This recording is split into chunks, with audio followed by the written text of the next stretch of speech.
Bonjour à tous et aujourd'hui on se retrouve dans une nouvelle vidéo où je vais vous présenter 5 astuces pour le logiciel Final Cut Pro.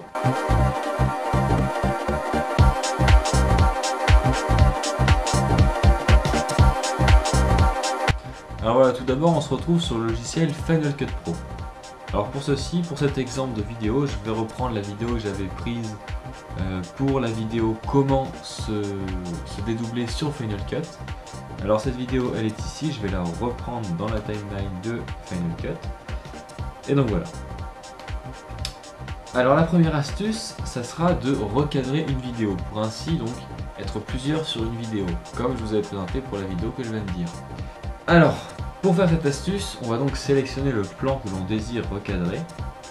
Pour ceci, je vais déjà faire un cut de la vidéo avec la lame de la rasoir, pardon. Et on va recadrer la vidéo dessus par exemple. Donc pour ceci, voilà, on va prendre, il faudra alors deux plans de vidéo. Il faudra en caler un sur l'autre, comme ceci. Vous allez donc sélectionner le plan que vous voulez recadrer. Ici ce sera celui du haut. Et vous allez aller dans l'onglet recadrer.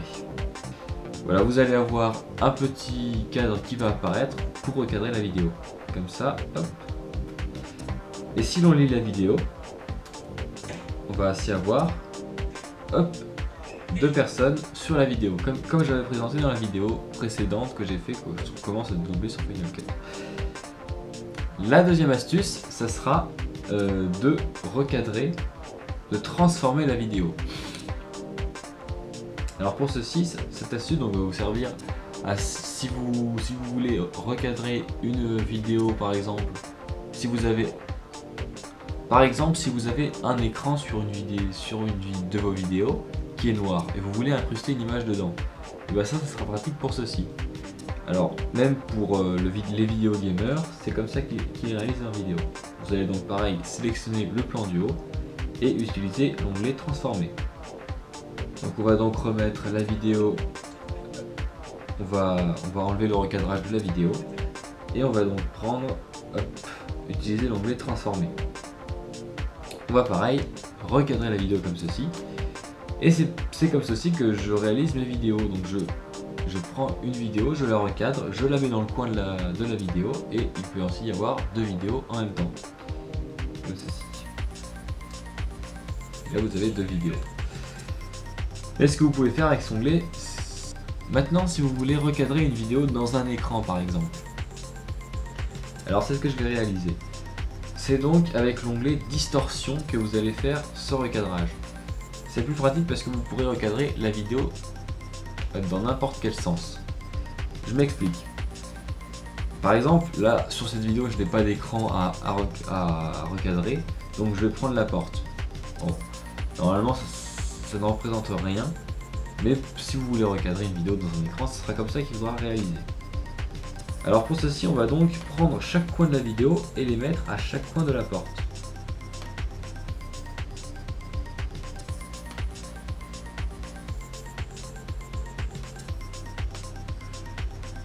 Comme ceci. Et là, vous aurez donc votre vidéo incrustée sur la porte. Là, c'est assez rapidement fait, mais c'est comme ça qu'il faudra réaliser cette astuce. En troisième astuce, je vais vous présenter la colorimétrie, c'est-à-dire que vous pourrez changer les couleurs de vos vidéos. Alors pour ceci, donc on va enlever ce plan là et on va sélectionner un seul plan. Pour les prochaines astuces, il ne vous faudra qu'un seul plan. Donc cette vidéo, on va donc changer la couleur. On utilisera l'onglet qui se présente ici et on va afficher le réglage colorimétrique. Alors avec cet onglet, on va pouvoir donc régler la couleur, comme ceci. Bon, ça c'est assez inutile. Ensuite, on a l'onglet saturation, où là on pourra donc régler la saturation de la vidéo. Cet onglet est assez pratique car si vous filmez un paysage et que c'est un peu trop sombre, un peu trop pâle pour vous, vous pourrez ainsi régler la saturation et là vous pourrez réaliser des clichés de bien meilleure qualité.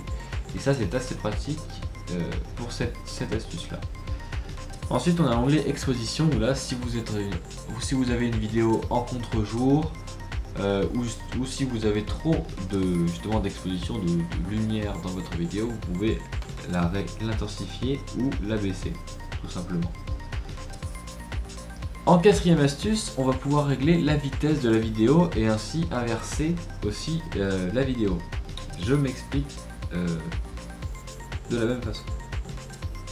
Donc on va sélectionner le plan que l'on veut accélérer ou ralentir et on va utiliser l'onglet ici même et on va choisir lent. Par exemple, si on veut ralentir la vidéo, faire un slow motion. Là, on nous propose qu'une vitesse de 50, 25 ou 10%. Mais pour choisir la vitesse que l'on souhaite, on va donc sélectionner le plan qui est en haut, enfin le petit onglet orange, et on va pouvoir régler ainsi la lenteur. Comme ça, on peut mettre jusqu'à 9, 20, etc. Ça sera la même astuce pour la vitesse plus rapide. Et là, on peut ainsi, dans cet onglet, choisir lent ou rapide. On peut aussi inverser le plan. Avec toujours le même onglet, on va donc sélectionner inverser le plan et là, voilà, ça inverse le plan tout simplement. Ensuite, la cinquième astuce. Alors cette astuce, elle va vous permettre, cette astuce, elle est très intéressante car elle va vous permettre de compresser la vidéo avec la même qualité qu'au départ. Je m'explique. Avec les projets Final Cut, on a des vidéos après avoir fini un projet qui pèsent plus de 10 Go, 16 Go parfois, alors qu'elles ne font que 10-20 minutes et c'est très dérangeant, ça met beaucoup trop de temps pour s'uploader sur YouTube par exemple si vous voulez mettre une vidéo que vous voulez réaliser avec Final Cut sur YouTube.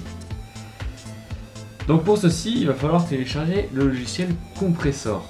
Compressor que j'ai téléchargé ici même, comme ceci. Donc vous n'allez pas l'ouvrir, ça va faire automatiquement. Alors quand vous avez fini un projet, vous allez dans l'onglet Fichier, Envoyer à Compressor. Le logiciel Compressor s'ouvre automatiquement et le projet que vous avez réalisé s'affiche ici. Vous allez donc faire le plus ici et vous allez pouvoir régler la qualité que vous voulez.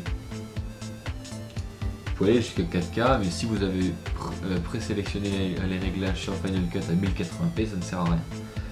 Les réglages à HD 1080p, ça suffit largement. Et là, vous pouvez régler l'emplacement de la vidéo, ça c'est assez basique.